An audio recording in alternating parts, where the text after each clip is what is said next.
ওরে বাপরে, মাইনে চুড়ে পেঁপে গাছ পড়ে গেছে। এটা একটু ভালো করে আমি ধুয়ে নেই।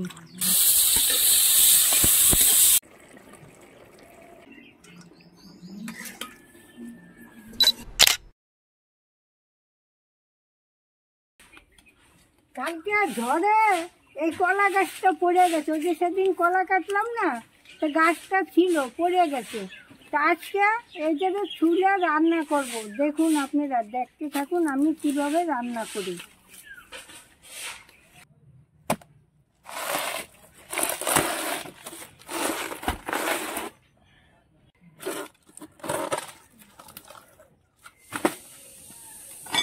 এটা ভালো করে চুলে দাও।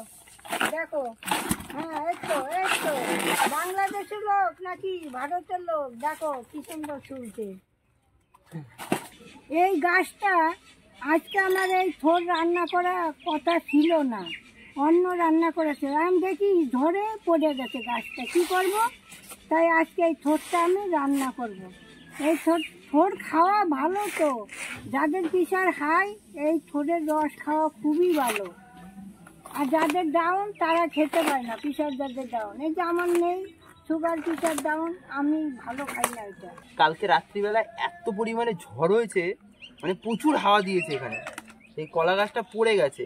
আপনাদের কলা দেখিয়েছিলাম, পাকা কলা, ঠাকুমা যেটা পেরেছিলাম আমি, ওই কলাটারই এই গাছটা। তো ঠাকুমা এটা কি হয়ে গেছে না আর একটু খুলতে হবে? না না, বলছি আর কি খোল আছে? ও আরো আছে।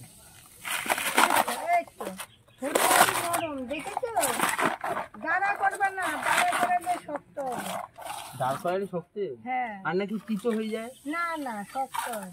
ঠাকুমা দেখো, ঠিক আছে? হ্যাঁ, যাই হোক, দুটো থোর কাটা হয়ে গেল আমাদের। এই থোর দুটো নিয়ে এখন যা হোক, আর এই থোরের কি রান্না করে সম্পূর্ণ ভিডিওটা আপনারা দেখবেন। আর এই থোরের রান্না প্রচুর পরিমাণে শেয়ার করবেন। এইসব পুরনো দিনের রান্না হারিয়ে গেছে, আর এই রান্না খাওয়া খুব খুব ভালো। তো যাই হোক, আপনারা পুরো ভিডিওটা দেখতে থাকুন।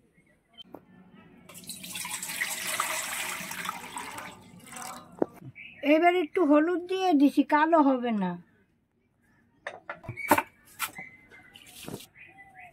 সত্যি ছোটটা কি নরম, কচি আছে না? রয়েছে আরো কাটবে। আমার ছেলেরে বলবো কাটতে, দেখি খুব সুন্দর তো, হেব্বি নরম।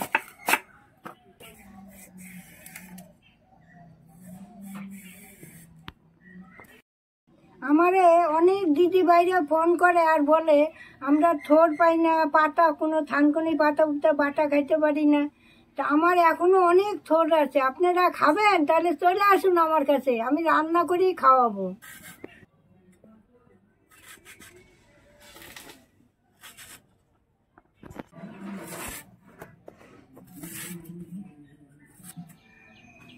থোরটা আমি এইভাবে কাটবো। যে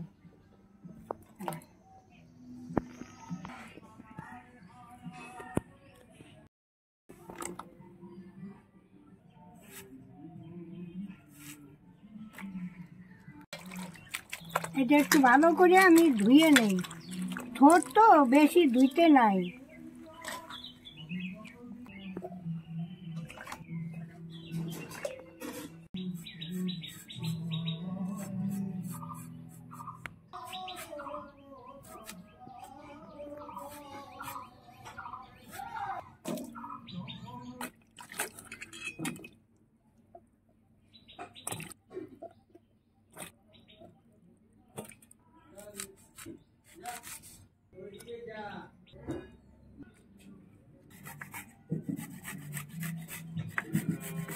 আদাটা একটু ঘষে নিচ্ছি।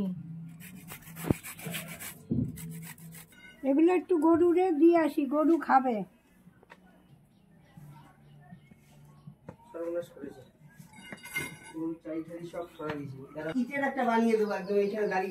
হ্যাঁ হ্যাঁ, খা ভালো করে খা। ওরে বাপরে, দেখ করে গেলাম।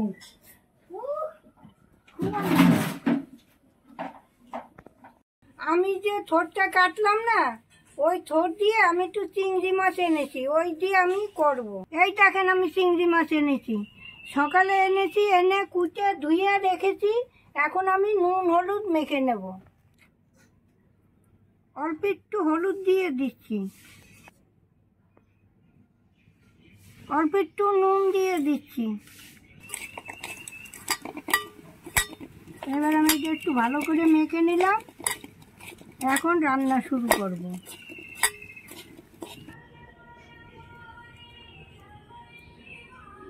উনানটা ধরে গেছে, এখন কড়াটা বসিয়ে দিচ্ছি।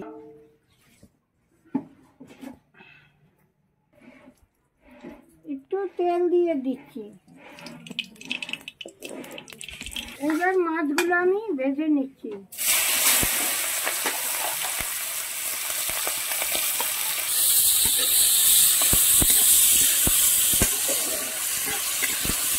চিংড়ি মাছটা ভালো করে ভেজে নিচ্ছি, এখন আমি তুলে নিচ্ছি।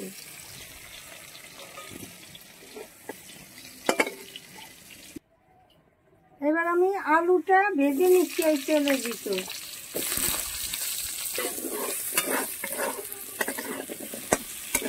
আলুটা আমি একটু লাল করে ভেজে নিচ্ছি, এখন আমি তুলে নিচ্ছি।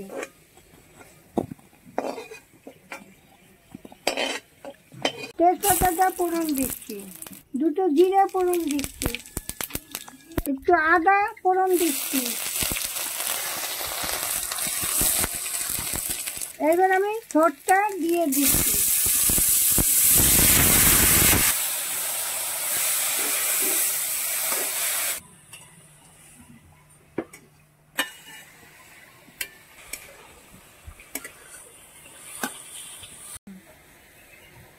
এবার পরিমাণ মতো নুন দিয়ে দিচ্ছি, পরিমাণ মতো একটু হলুদ দিয়ে দিচ্ছি, পরিমাণ মতো একটু ধনিয়ার গুঁড়ি দিয়ে দিচ্ছি, পরিমাণ মতো একটু জিরার গুঁড়ি দিয়ে দিচ্ছি।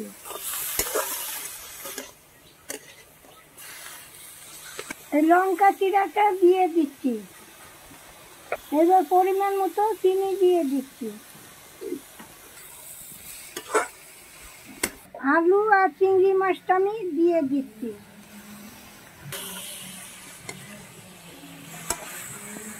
দেখুন ভালো করে নেড়ে নিয়েছি কষাইয়ে। এইবার আমি একটু জল দিয়ে দেবো হালকা।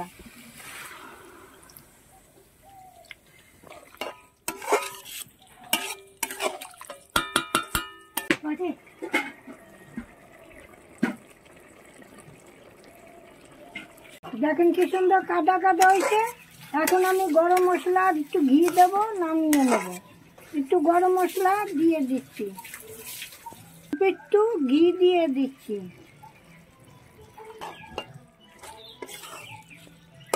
খেতে যা লাগবে না, হিব্বি হয়েছে। হ্যাঁ দেখো গন্ধ বেরিয়ে গেছে। অনেক দিন এই রান্না হয় না, আজকে এই রান্নাটা আমি করলাম। দেখেন গন্ধে ময় হয়ে গেছে। আপনারা তো আসবেন না, খাবেন কি করে? তাহলে আপনারা রান্না করে খেয়ে দেখুন, হিব্বি লাগবে। হয়ে গেছে, আমি এখন নামিয়ে নিচ্ছি।